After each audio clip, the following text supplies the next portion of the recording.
G'day everyone, this is my Trangia hiking stove. This is a Back Country Cuisine dehydrated hiking meal. In this video, I'm going to cook this Back Country Cuisine dehydrated hiking meal in this Trangia stove.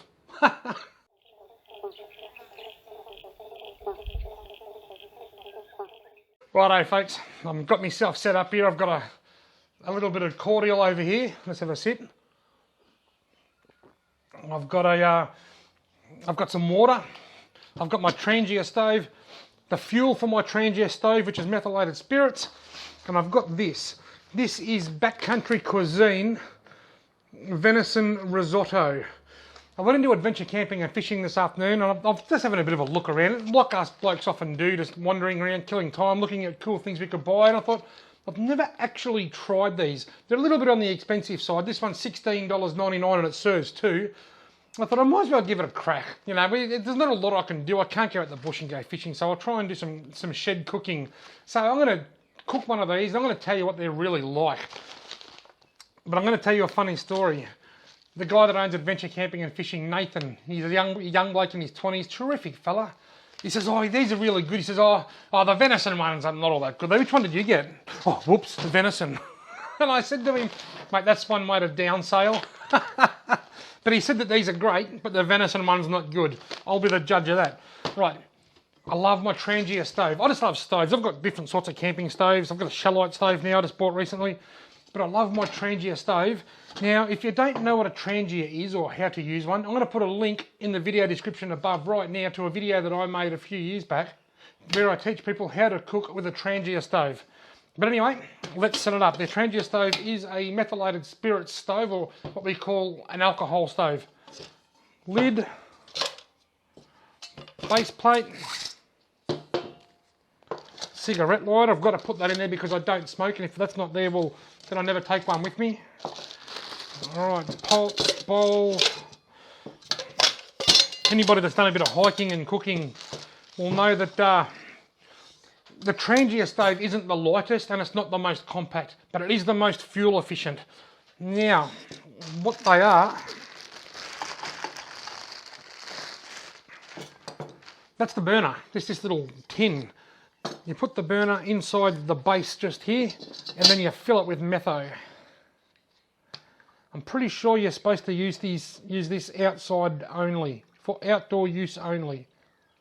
But there's a huge big roller door just there and it's open. I'll be alright. And just for the record, I don't store any fuel in this shed. There's no fuel for my lawnmower. That's all out there under a carport. That should be enough. I've now got to light that. Now I'm going to tell you something why I like this. It's very, very important. Look at that, you can barely even see that flame. One of the hidden dangers of cooking on a Trangia or a metho burner is that it's hard to see the flame. I'm in here under artificial light, so I can see it. I can see that it's burning. And when I put this on, it'll light up a bit more. But when you're outdoors in bright sunshine, it's easy to light it and not even know that it's burning, and that's the biggest danger to it. But anyway, it's in and it's lit. Something else I want to tell you, it's always a good idea to use a proper bottle. This is a Trangia fuel bottle, because I'll tell you why. Metho typically comes in a clear container full of clear liquid called methylated spirits. But then so does terps. So does shellite, which is what I use in one of my other stoves, which is way more flammable. If I was to pour that much shellite in there, then throw a match in, the shed would probably be on fire now. So it's very important to put it in its own specific container, just so that when you go to pick it up, you don't grab the wrong one. But look at this, we've got a bit of flame happening now. This is a wind guard. It goes over the top there.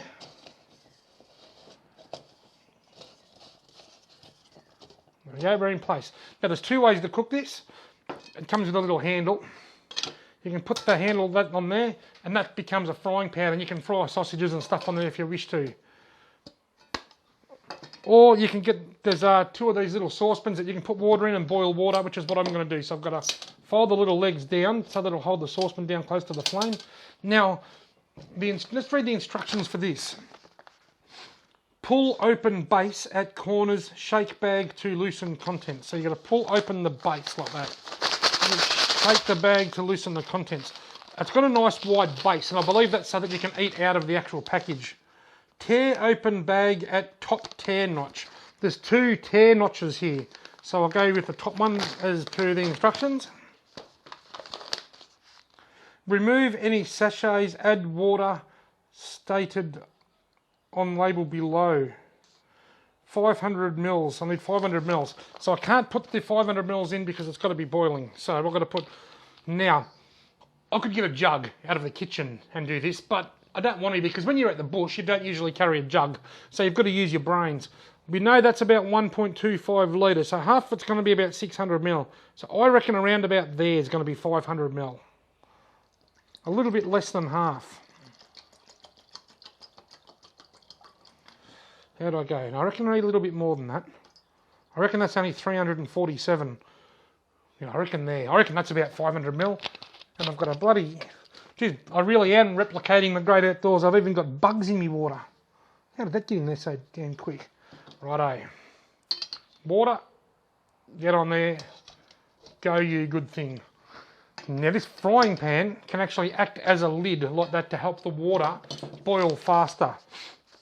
So once that's boiled, I've got to remove, is there any sachets? It says remove any sachets.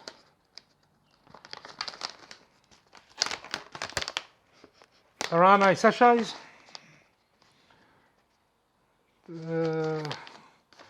Squeeze air out, seal bag, with internal zip and stand for 10 to 15 minutes. Stir, meal and add more water if desired. So basically, folks, I've got to wait for the water to boil. Once the water's boiled, I put it in there. Then I've got to squeeze the air out like that, and then zip it up to seal it. Then let it just steam and stay hot. Then after 10 to 15 minutes, I've got to tear open the bottom bag, and then that opens up as a bowl. Then I can eat my meal. So we've got to wait for the water to boil. I've got to tell you something in a minute. I'm just going to have a quick drink of my cordial and I'll tell you something funny.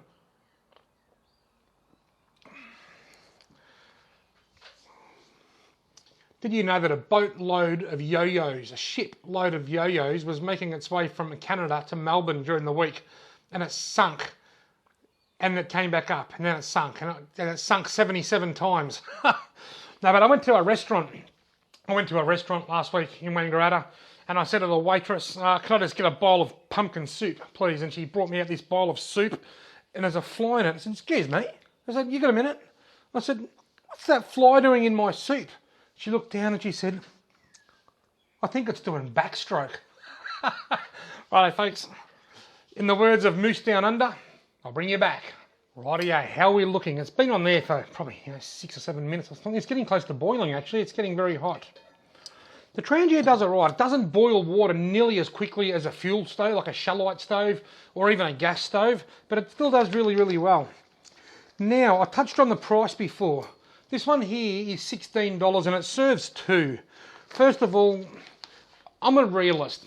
I'm on a bit of a weight loss. You know, I've lost a bit of weight and I'm feeling great, but I would not buy one that said serves 1. Because even though I've lost weight, I'm still a big man, and 1 serving is never ever enough for a bloke my size. Particularly if you're using this for its purpose, which is out in the bush, hiking over mountains, carrying meat or camping gear or whatever. You're going to burn a lot of energy. So I always buy one that serves 2. Oh look, it's boiling now. It's boiling like mad. I'll get back to the price stuff in a minute. So if I've read the instructions right, I'll shake that up. Shake it up, baby, now. I've got to pour this in without making a hell of a mess.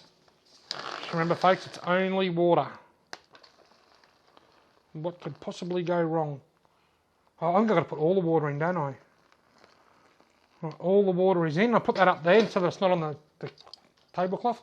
Now, what I can do here is take the guard off. God, I love this stove. There we go. Now I'm going to drop this cap on top of there. The hell, look at that, gone, out, smothered. Now, I've got to seal that and let it sit for 10 to 15 minutes. Push that out of the way so you can see what I'm doing. I've now got to seal that. Then in 10 to 15 minutes, I've got to reopen it, and I've got to tear the second bottom one. Then I can just use it as a bowl and eat straight from the bowl. I bought a metal spoon. Normally when I'm at the bush I would have plastic, but I haven't actually got any plastic spoons inside. Fork, I mean, sorry. Yeah, back to what I was saying before. It says serves 2. I would rather have too much food than not enough. And the other thing I wanted to touch on, it says $16, $15.99, which may seem like a lot of money. But if you go out to a meal, you'll go out to a restaurant for a meal, you won't pay $15.99 for 2 meals. But what I want to tell you, a few years ago, my best mate Sandy Hector, the camo man you may know him as, him and I canoed down the Ovens River for 2 nights and 3 days. And I was broke. I had young kids at home. I'm going back 10 years or so. I had young kids at home and I just didn't have a lot of money. So I had to skimp. So I took a lot of pasta and a lot of noodles and not much else. Sandy took meat. He took some ice bricks and some sausages and steak or whatever. I didn't have any of that because I couldn't afford it at the time. So I took noodles with me. And after the first day, I felt ordinary. And by the third day, I just felt absolutely woeful. It wasn't until that camping trip that I really learned and understood the true value of a healthy diet, or at least decent food. My body was craving sausages, fruit, even, or eggs, just something different. Pasta was not enough, and noodles was not enough. Well, it might be food and it might give you some energy. I just felt sick. My stomach felt sick. I just felt absolutely woeful. If I was doing that again now, I would make sure I found money for something like this, because it's got protein in it. It's got carbohydrates. I'm no dietitian, but it's got a bit of everything. So whatever your body's craving is going to be in here somewhere. Venison Rissoto. All right, folks. If I ever do something like that again, I'll be buying one of these. It's 5:53 p.m. At 6:05, which is 12 minutes, I'm going to eat it. I'll tell you how good it is. Rightio, folks. I said 6:05. It's just about to hit 6:04. It says on the back here, add 500 mils boiling water, stir, stand for at least 10 minutes. So it's been a bit over 10. And they always tell you a bit more. You can probably go less. One thing I didn't do though, I was supposed to squeeze the air out. It says on number 4, there's little like numbered instructions along the back here. Number 4 says, squeeze air out, seal bag with internal zip lock, let stand for 10 to 15 minutes. And I said about 13 or 14. But anyway, I forgot that bit. That's okay, because that's just the way it is. I think there's a little bit too much water in there, Robert. I think my iometer, I think that might have been a bit more than 500 mil. Certainly smells delicious. Hang on. I'm going to see if I can somehow... What I'm going to do, you're not going to see the next part because that would require dismantling a tripod, but I'm going to run outside and just drain out a bit of excess water. I'm back. Did you miss me? Right. Now, I reckon now that the air's drained out, I can reseal it from this bottom bit. No, I can tear from this bottom bit. Here we go. Here we go. Oh, look, that's what you're supposed to do. These meals are very popular with deer hunters. I'll see if I can somehow get a bit of footage of that, but this is what it looks like. I don't know how we'll go here. Can you see that? That's what it looks like. Steam coming off it. It's nice and warm. You can see the bits of meat and everything in there. Right, yeah, now I'll bring the cordial over. That cordial's actually got something in it called Rebellion Bay spiced rum. Never had it before, but it's nice. Now, Back Country Cuisine, venison and risotto. Here we go. Now, Nathan at Adventure Camping and Fishing says that I've chosen the worst flavour on the shelf. So if I don't like it, it doesn't mean they're not good. I can't tell you, he said it tastes like, look, I can't tell you what he said it tastes like because that is a swear word. But I'll give you a hint. It comes out of an arse. Righto.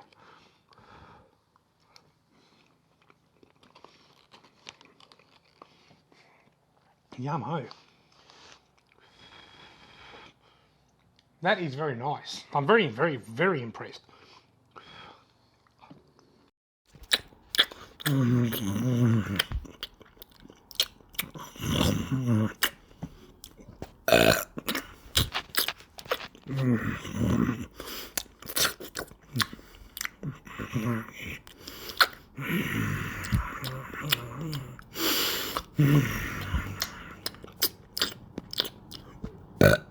Rightio, folks. that was magnificent. Back Country Cuisine Venison Risotto 2-serve. First of all, my feedback. It tasted magnificent, and I feel as though I've had a nice wholesome meal. Not like noodles or pasta with a bit of cheese cheese sprinkle or something on it. I feel like I've had a proper meal. I feel content. Observations. I had no trouble at all getting through a meal that says serves 2. In fact, I reckon I could get through a meal that said serves 4. But that's me. I'm a big boy and I like food. That's just the way it is. I think for my size, even though I'm on a diet and I'm trying to lose weight, or I'm on a health kick and trying to lose weight, I don't feel guilty at all for eating that amount of food because it's healthy. And I just think it was really good. So it tasted nice. It provided me with a lot of nutrients. Just reading the back here, protein 22.9, so I just had 45 grams of protein. Now that's quite a lot of protein. If I was out hiking or bushwalking, that would keep me going for quite a long time. So it's a very good meal and it's something that I highly recommend.